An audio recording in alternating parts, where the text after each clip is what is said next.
இப்போ கொலையாளி மாட்டிக்கிட்டான்னு தகவல் கிடைச்சி ஸ்டேஷன் போய் அவன் ஆந்திரா இன்ஸ்பெக்டர் அடிக்கிறாரு.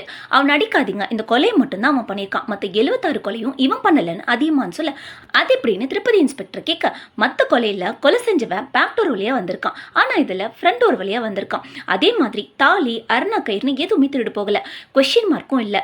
இந்த கொலை வேற மாதிரி நடந்திருக்குன்னு அதிகமான்னு சொல்றாரு. இந்த கொலையை செஞ்சவன் மாச்சூரியில் வேலை பார்க்குறான்.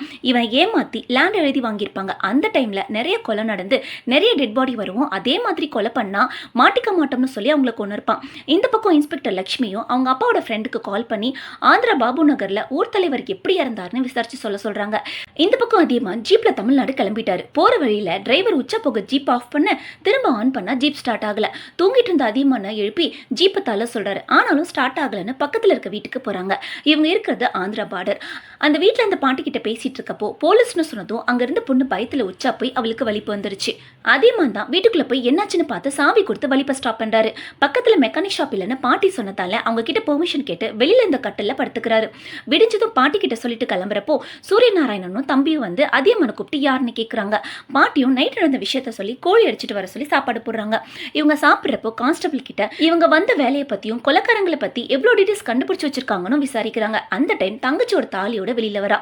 அதை வாங்கி ஒய்ஃபோட போட்டோல போட்டுட்டு அந்த பக்கம் கூட்டிட்டு போயிடறான். இப்ப அதிகமான அண்ணனும் கான்ஸ்டபிள் தம்பியும் கொல்ல பிளான் பண்றாங்க.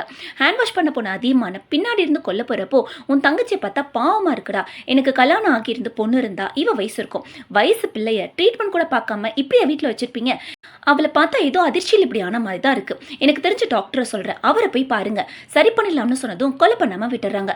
இவங்க ஹெல்ப்போட வண்டியை ஸ்டார்ட் பண்ணி கிளம்பிடுறாங்க. 72 கொலை பண்ணியும் ஆந்திரா போலீஸால நம்ம கிட்ட நெருங்க கூட முடியல. 4 கொலைக்கே தமிழ்நாடு போலீஸ் ஆந்திராக்காரன் தான் கொண்டான்னு சொல்லி வீடு வர வந்துட்டாங்க. அடுத்து தமிழ்நாடு பார்டர்ல இன்னொரு கொலையை பண்ணி இவங்களையும் அலைவிடணும்னு பிளான் பண்றாங்க. இந்த பக்கம் கேஸ் டீடைல்ஸ் லீக் ஆகி பிரஸ் எல்லாம் ஸ்டேஷனுக்கே வந்துடுறாங்க. மக்கள் பயப்பட வேணாம், சீக்கிரம் அவங்களை பிடிச்சிருவோம்னு சொல்லி அவங்களை அனுப்பிட்டு உள்ள போனா டிஎஸ்பி கால் பண்றாரு. இன்ஃபர்மேஷன் எப்படி லீக் ஆச்சுன்னு சண்டை போடுறாரு. ஆந்திரா போலீஸ் லீக் பண்ணிருப்பாங்க, எங்களுக்கு மேன் பவர் வேணும்னு சொல்லி ஊர் தலைவரை கூப்பிட்டு ஒரு மீட்டிங் அரேஞ்ச் பண்றாங்க. அதுல ஊருக்குள்ள யார் புதுசா வந்தாலும் அவங்கள விசாரிங்கன்னு சொல்லிட்டு போறாங்க. ஆனா அந்த கூட்டத்துல தான் சூரியநாராயணனும் தம்பியும் இருக்காங்க.